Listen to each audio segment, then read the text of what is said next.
আচ্ছা বলেন তো, মুসলমানদের কোন উৎসবের মধ্যে, ঈদ উল ফিতরের মধ্যে, ঈদ উল আজহার মধ্যে কোন হিন্দুকে দেখছেন আসতে? কথা বলে দেখছেন আসতে?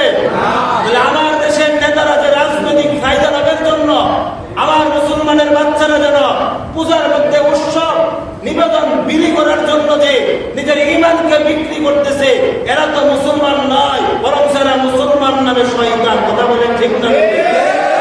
আজ পর্যন্ত কোনো ব্যক্তিকে দেখলাম না, কোনো হিন্দুকে দেখলাম না মুসলমানদের ঈদগাহে আসতে।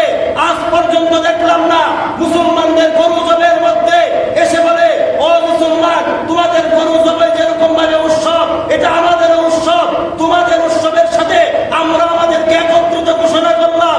কিন্তু আমার বাংলাদেশের মধ্যে কিছু নেতা নামে কলম করা মুসলিম দেশের নেতা হয়ে পূজার মধ্যে যায় বলে, রোজা যেরকম ভাবে, দুর্গা পূজা যেরকম ভাবে পরিষ্কার ভাষায় বলতে চায়, যে ব্যক্তি হিন্দুদের সাথে শুভেচ্ছা আদান প্রদান করে সে মুসলমান হইতে পারে না, তার জন্মে মুসলমান কিন্তু তার ভিতরে শয়তানি লালন করে। কথা বলেন ঠিক না? আরে দুর্গা পূজা কখনো মুসলমানদের জন্য আশীর্বাদ হইতে পারে না। দুর্গা পূজা মুসলমানদের জন্য কখনো রহমত হইতে পারে না, বরকত হইতে পারে না।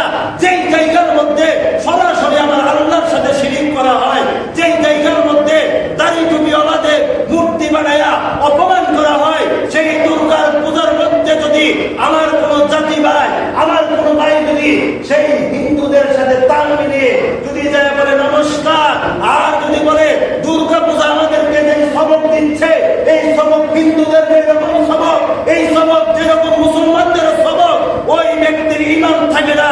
ওই ব্যক্তি নতুন করে যদি কালেমা পড়ে মুসলমান না হয়, ওই ব্যক্তি মুশরিক হয়ে যায়, ওই ব্যক্তি মুরতাদ হয়ে যায়।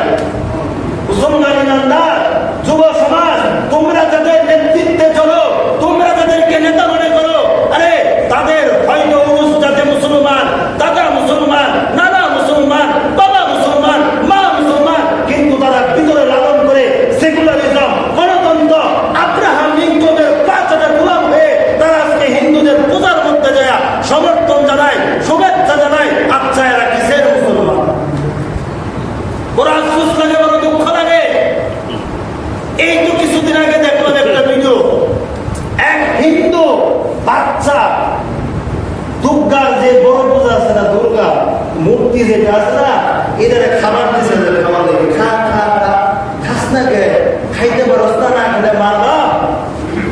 আরে যে পূজার নিচে মুসলমানের বাচ্চারা পূজার নিচে যে দেখো, আমরা হিন্দু ধর্মকে অপমান করছি না, প্রত্যেকটা ধর্মের প্রতি আমাদের শ্রদ্ধা আছে, কিন্তু আল্লাহর মনোনীত যেই ধর্ম, আল্লাহ যেই ধর্মকে বলেছে, হাবিব আমি আপনাকে মনোনীত ধর্ম দিয়েছি ইসলাম, যেটাকে আমি ভালোবাসি, যেটাকে আমি পছন্দ করি, এই ধর্ম কম্পিরে আর ইয়াউমা আকমালতু দীনাকুম, হে হাবিব আমি আপনি ঘোষণা দিয়ে দিই, আপনার দ্বারা এই ইসলামকে পূর্ণাঙ্গ করেছি। আদম নবীর দ্বারা পূর্ণাঙ্গ করি নাই, ঈসা নবীর দ্বারা পূর্ণাঙ্গ করি নাই, কোন পয়গম্বর দ্বারা আমি আমার মনোনীত ইসলাম ধর্মকে পূর্ণাঙ্গ করি নাই, একমাত্র পূর্ণাঙ্গ করেছি মুহাম্মদুর রাসূলুল্লাহ সাল্লাল্লাহু আলাইহি ওয়াসাল্লাম। অবশ্যই দূর থেকে আমরা নিরাপত্তা দিব, তারা যেহেতু আমাদের দেশে বসবাস করে, অবশ্যই নিরাপত্তা দিব। কিন্তু এক জাতি ভাই আছে টুপি পাঞ্জাবি পরে ফুলের তবলার আওয়াজে নাচানাচি করে, নাউযুবিল্লাহ মিন যালিক, সে মুসলমান। ওরা আফসোস লাগে, রাসূল বলেছেন এমন একটা জামানা আসবে, ওই জামানায় আমার কিছু উম্মত মুশরিকদের সাথে মূর্তি পূজা করবে।